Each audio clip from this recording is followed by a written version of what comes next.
Good morning दोस्तों। I am back.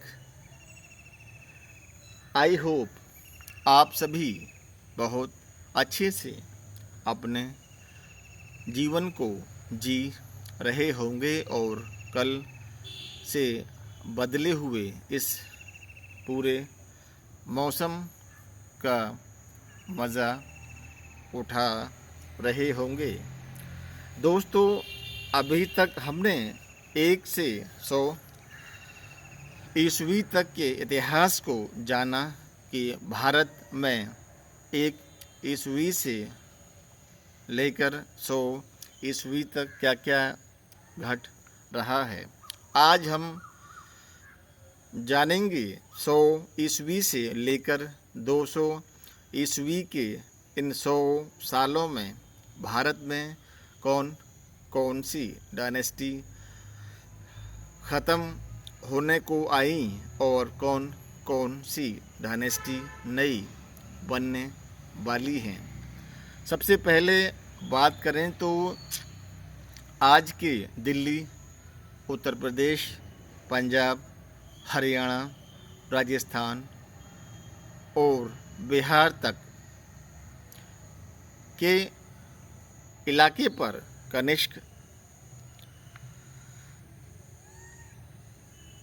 Dynasty की शुरुआत 127 ईस्वी से मानी जाती है और कनिष्क डायनेस्टी का विस्तार आज के अफ़गानिस्तान के साथ एशिया के कई बड़े बड़े हिस्सों पर भी रहा। कनिष्कों की राजधानी पेशावर, जो कि आज आप देखते होंगे, वो पाकिस्तान में है थी और पेशावर को पहले पुरुषपुर कहा जाता था। पुरुषपुर का नाम ही धीरे धीरे, जैसा कि सदियों से होता रहा है, नाम में बदलाव आते रहे हैं। पुरुषपुर ही कई 100 सालों के बाद पेशावर हो गया। अब बिहार के हिस्से में बात करें तो कनिष्क डायनेस्टी, जो कि बिहार तक फैली हुई थी, कनिष्क डायनेस्टी के राजाओं ने ही बिहार में चौथा बौद्ध संगीति शुरू कराया।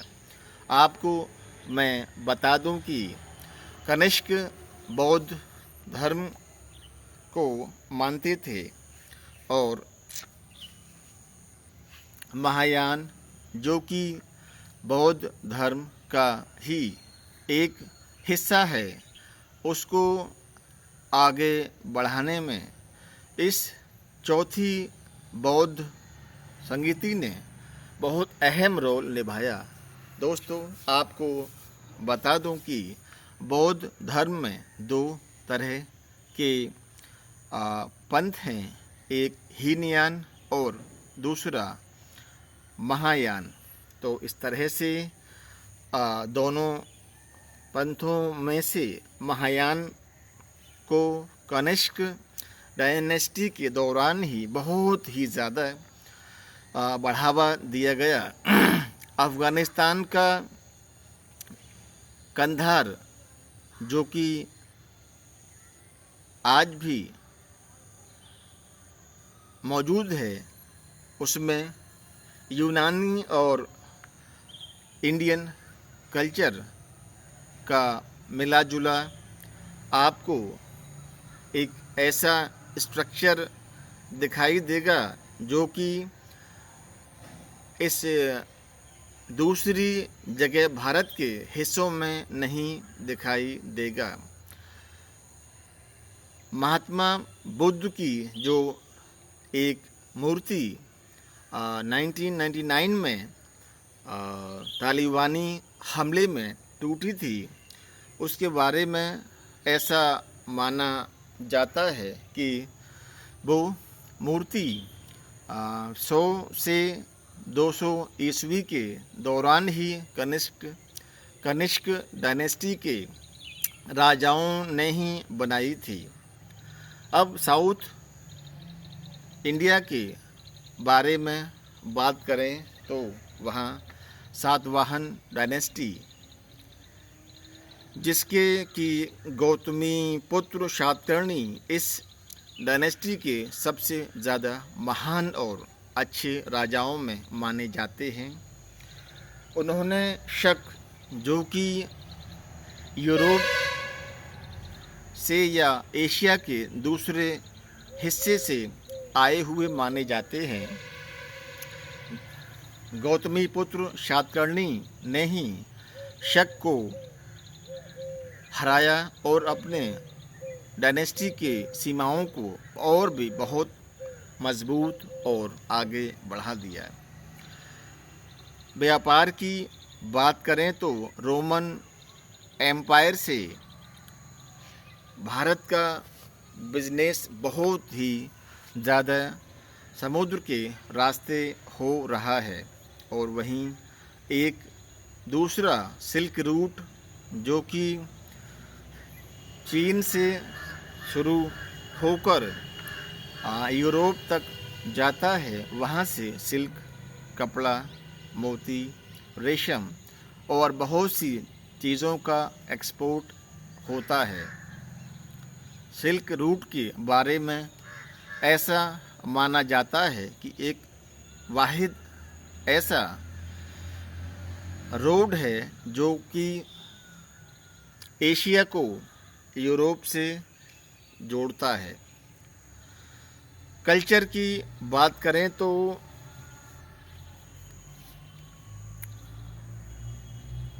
भारत में कई तरह के धर्म, बौद्ध, सनातन, जैन, वैदिक, जो हिंदू धार्मिक मान्यताएं हैं, उनको कई तरह से लोग अपने धर्म को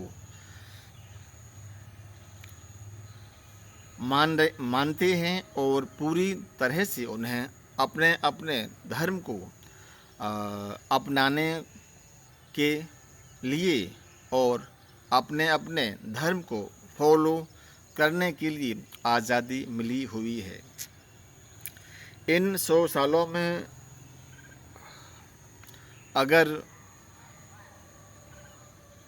स्ट्रक्चर के बारे में बात करें तो अफ़गानिस्तान के गांधार और मथुरा, जो कि आज यूपी का एक शहर है, वहाँ पर कनिष्क डायनेस्टी के राजाओं ने बहुत ही बड़ी बड़ी स्ट्रक्चर बिल्डिंग्स बनवाई और ऐसी बिल्डिंग्स बनवाई जो कि शायद आज मौजूद नहीं हैं, लेकिन उनके टूटे हुए मलबे बहुत ही ज़्यादा ASI को मिलते हैं। ऐसा माना जाता है कि भारत, जो कि एक पूरी तरह से देश तो नहीं कह सकते, क्योंकि देश की सीमाएं भारत की 1947 में आज़ादी के बाद निर्धारित हुई, लेकिन उसमें भी बांग्लादेश, अफ़गानिस्तान और आज का पाकिस्तान, बर्मा भी अलग अलग राजाओं या डायनेस्टियों के साथ भारत के एक ऐसे राज्य के तौर पर रहा है जिसकी कुछ हिस्सा भारत के स्टेट में था और कुछ हिस्सा बर्मा और इवन नेपाल को भी आप अप्रोक्स 100 BC से 200 BC के दौरान, या यूँ कहें कि जब ईस्वी की शुरुआत होती है तो नेपाल भी भारत के ही कुछ राज्यों के साथ जुड़ा हुआ एक अलग डायनेस्टी का या एक राजा का हिस्सा था। ईमानदारी से बोलें तो आज के भारत को जो आप देख रहे हैं, जैसे कि अफ़गानिस्तान, पाकिस्तान, बर्मा, भारत, बांग्लादेश, नेपाल और भूटान, ये सभी कई छोटे छोटे स्टेट में बटे हुए थे और कई दूसरे एम्पायर इन छोटे छोटे हिस्सों पर हुकूमत कर रहे थे। यानी कि कोई सीमा निर्धारण के बारे में जैसे कि आज लोग बात करते हैं कि भारत की सीमा पहले वहाँ तक थी, वहाँ तक थी, ये पूरी तरह से एक पॉलिटिकल एजेंडा है। सीमाओं का बारे में कभी कोई अंग्रेज़ों के आने से पहले नक्शा नहीं है कि जिसमें कि आप भारत को एक सीमा में बांध सकें, क्योंकि डायनेस्टियाँ, राजा हारते जीतते रहे और हारने वाले राजा की सीमाएं छोटी हो गई, या यूँ कहें कि उसकी पूरी डायनेस्टी ही ख़त्म हो गई। वहीं जीतने वाले राजा ने उसकी हारने वाले राजा के पूरे स्टेट को अपने स्टेट में मिलाकर बहुत ही ज़्यादा बड़ा बना लिया। तो इस तरह से पहले कोई सीमाएं किसी भी भारत देश के बारे में नहीं थी। ये तो 1947 या 1900 के बाद अलग अलग आइडियोलॉजी के लोगों ने इन चीज़ों को बढ़ावा दिया और आज भी वो आइडियोलॉजी पूरे चरम पर पहुंच चुकी है। तो दोस्तों, आज हमने 100 ईस्वी से लेकर 200 ईस्वी के दौरान के 100 सालों के भारत के बारे में जाना कि भारत में क्या हो रहा था। शुक्रिया।